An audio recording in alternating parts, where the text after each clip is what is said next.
By now, I'm sure you've heard about the aircraft accident that occurred yesterday, February 17th, 2025. A CRJ 900 operated by Endeavor Air doing business as Delta Connection crashed upon landing at the Toronto Pearson International Airport around 2:18 p.m. local time. It is nothing short of a miracle that everyone on board survived. There were 80 people on board, 76 passengers, along with 4 crew members, 2 pilots, and 2 flight attendants. After seeing the initial footage, I was shocked to learn that there were no fatalities. It's clear that a higher power was watching over everyone on board that day, along with the incredible engineering of modern airplanes, which ultimately played a crucial role in saving people's lives. As an airline pilot with over 15 years of experience and more than 7,000 flight hours, any aviation incident or accident, big or small, serves as a stark reminder of how serious and intense aviation truly is. Now, I understand that discussing aircraft accidents so soon after they happen can be sensitive, especially before full investigations are complete. However, I've received hundreds of messages from family, friends, and strangers alike asking, what happened? How can an airplane flip over like that? Is it still safe to get on my flight? I will do my best to address these questions because I believe the public deserves some level of understanding and peace of mind. There are several factors that could cause an airplane to lose control and crash upon landing. Having flown regional jets earlier in my career, I have firsthand experience with the challenges of operating low-wing aircraft. Several key factors could contribute to an event like this, and the first and most significant is weather. Landing under clear skies with no wind, rain, or snow is a routine procedure for professional pilots. However, weather always plays a role in aviation, particularly during landing. While cloud coverage and visibility are factors, modern aircraft are equipped with incredible technology such as ILS, GPS, RNAV approaches, and even auto-land functions that assist pilots in making safe landings in low visibility conditions. That being said, wind is always a critical factor. Most pilots will agree and tell you that crosswind landings are among the most challenging maneuvers to master, requiring precision, skill, and real-time adjustments. Wind is unpredictable, constantly shifting in speed and direction, making every landing unique. Now, let's take a look at the weather at Toronto Pearson International Airport at and around the time of the accident. At 2 p.m. local, the METAR, or Meteorological Aerodrome Report for Toronto Pearson, reported the following. 1900 Zulu, 27028, gust 35 knots, 6 statute miles, runway 24 left, 3000 V, 6,000 feet, BLSN, broken, 034, -9, -14, 2, 9er, 9er 3. This METAR decoded, or in simpler terms, means that the winds were from 270 degrees at 28 knots, gusting to 35 knots. That's equivalent to about 35 to 41 miles per hour. The visibility was 6 statute miles. The runway 24 left reported 3,000 variable to 6,000 feet of visibility on the ground. Blowing snow was present and there were broken clouds at 3,400 feet. These conditions are challenging, but not unmanageable for experienced pilots. The reported winds by air traffic control at the time of the accident were 270 degrees at 23 knots, gusting to 33 knots. A jet landing on runway 23 at Toronto would have approximately a heading of 237 degrees. With the wind coming from 270, this results in about a 33-degree offset, meaning the aircraft faced a 25-knot headwind and a 21-knot crosswind. Crosswind landing limits for most commercial aircraft, including regional jets, have a maximum demonstrated crosswind component. Typically, the maximum allowable crosswind component for landing on a dry runway is 35 knots. However, runway conditions significantly impact these limits. On a wet runway, the maximum crosswind limit is generally reduced to about 25 knots. If the runway is icy or covered in snow, the limits decrease further. As conditions worsen, pilots must evaluate whether a safe landing is possible. Ultimately, while airlines and manufacturers of the airplanes provide guidance, the final decision to land lies with the pilots. Now, personally, in my 15-year career, I nor any professional pilots I know have ever attempted a landing beyond the recommended wind limits. The reason being is because when manufacturers and airlines create that maximum demonstrated crosswind component, they're saying that the airplane is capable to go up to these limits. However, they may be exceeded, but if test pilots have taken it to that limit, myself, along with other pilots, are not going to jeopardize safety and try to exceed those limits. So very rarely, if ever, do pilots exceed that maximum demonstrated crosswind component. Now I'm going to talk and walk you through how airline pilots land in these crosswind and gusty wind conditions. The crosswind landing technique, when landing in a crosswind, pilots use a technique called crabbing or wing low approach. This involves banking the aircraft into the wind while using rudder control or our feet to align the fuselage, the main body of the airplane, with the center line of the runway. The goal is to land the upwind main landing gear first, followed by the downwind gear, and finally the nose wheel. However, this maneuver has risks. If the aircraft banks too much, the wingtip or even engine cowling could strike the ground first. I've personally witnessed an airliner scrape its wingtip on landing due to excessive bank angle.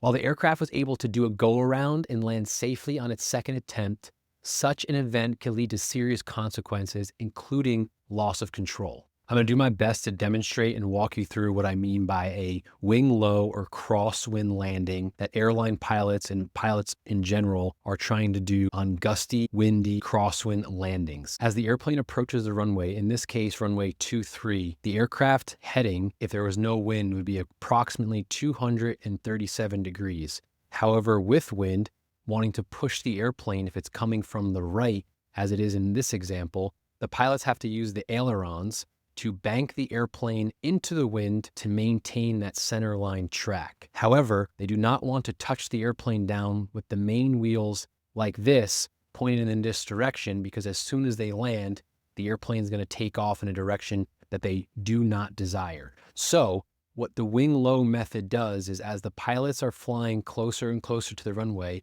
usually around 50, 30, 20 feet, the pilots increase that bank angle to maintain that wing low into the wind, and they use their rudder pedals, the things by our feet that control the rudder or the tail of the airplane, to align the nose wheel with the center line of the runway. So drastically, it would look like this in a big crosswind. Right when you get to the round out and flare stage, the pilot would then kick the left rudder, in this example, to straighten the nose wheel out. As you can see, the wings are no longer level, which is what you want, and you're supposed to touch down on the upwind or the right main landing gear first, followed by the left main landing gear, followed by the nose wheel. And then you use your rudder pedals to maintain the center line of the runway, which is normal procedure during landing and rollout. So from head on, you'll see the airplane coming down, pointing into the wind. As it gets closer to the ground, it's going to increase that bank angle. But in order to straighten the nose wheel out, pilots use the rudder pedal to then touch down on the airplane with the upwind main landing gear first, followed by the downwind landing gear, followed by the nose wheel for a smooth touchdown and a proper crosswind technique landing. Crosswind landings are one of the most challenging procedures that us as pilots learn. However, we learn them very early on. They're taught immediately in private pilot ground school, and they're required in order to even get your private pilot's license, let alone fly jet airliners. As you can imagine, the reason this is so challenging is because there's a lot going on. The winds are shifting. You're doing multiple things at once at a very high rate of speed as you're literally 50, 30, 20, 10 feet above the ground, flying a 100,000-pound plus machine. Threats with crosswind landings is the fact that if you bank the airplane too much, you could potentially scrape the wing or the engine, depending on where they're mounted. Most airplanes are wing mounted under the wings, so the engine cowling would actually strike before the wingtip did. However, airplanes like the regional jets or MD-80s, Those airplanes' engines are mounted on the tail, so the wingtip is the first thing that would hit. Like I said earlier, I've witnessed an airplane's wingtip striking the ground prior to its actual landing. However, it executed a go-around, came back and landed safely. There was significant damage to the airplane and it was unable to fly before it was repaired. However, it still was able to land. Now, like with any accidents, there's severity of impact. So if the wingtip barely touches, it's still going to cause damage. However, it's able to bring the airplane still into the air, come back and try again. If the impact is severe, that could cause a significant issue and potential loss of control upon landing. Hard landings or at-risk landings are somewhat common throughout aviation, with thousands and thousands of flights each and every day in adverse weather conditions all around the world. There are going to be landings that aren't smooth. Landing a jet airliner going at that speed with that much weight takes a lot of technical precision and skill. With that being said, every single pilot has had what we call a bad landing. Almost every bad landing that occurs, the airplane is able to withstand the impact that it may make with the runway. However, if the airplane's impact with the runway is too strong and the G-forces are too high, it can cause the airplane to either break apart or have structural damage. There have been aviation accidents and incidents in the past where airplanes collapsed upon landing, but it was not due to hard landing. The pilots landed the airplane safely within those structural limits. However, just like any machines, airplanes, cars, trains, boats, they can have mechanical malfunctions. Even though airplanes are some of the most well-maintained and looked after pieces of equipment in the world, they still do have mechanical issues that do arise. With all that being said, aviation is still incredibly safe. Despite recent events, aviation remains the safest form of transportation. I understand that back-to-back incidents have heightened public concerns, but it's important to separate emotions from facts. Every day, thousands and thousands of flights operate safely around the world. Aircraft accidents are extremely rare, and when they do happen, they lead to further advancements in safety. What happened in Toronto was an accident. Accidents occur every single day in life. People get in car accidents, people burn themselves on stovetops, but we keep driving and we keep cooking. The same mentality should be applied to aviation and flying. But there is something else that should stand out. An airplane crashed and flipped over upon landing, and yet every single person survived. That is worth repeating. An airplane crashed and everyone survived. That is not only a miracle, but a testament to the safety of modern aviation, the resilience of aircraft design, and the experience of pilots, flight attendants, air traffic controllers, mechanics, and countless professionals who make flying what it is today. Before this accident, flying was the safest form of transportation. After this accident, flying will remain the safest form of transportation. In the coming weeks and months, investigators will gather more details and the industry will learn from this event to make aviation even safer. I hope this video answered some of your questions and gave you more knowledge into what can cause incidents like this to happen in aviation. No matter what you may see or hear, I assure you this: myself, along with the 400,000 active airline pilots worldwide, along with the millions of people who make aviation what it is today, we are all committed to one thing above all else: safety.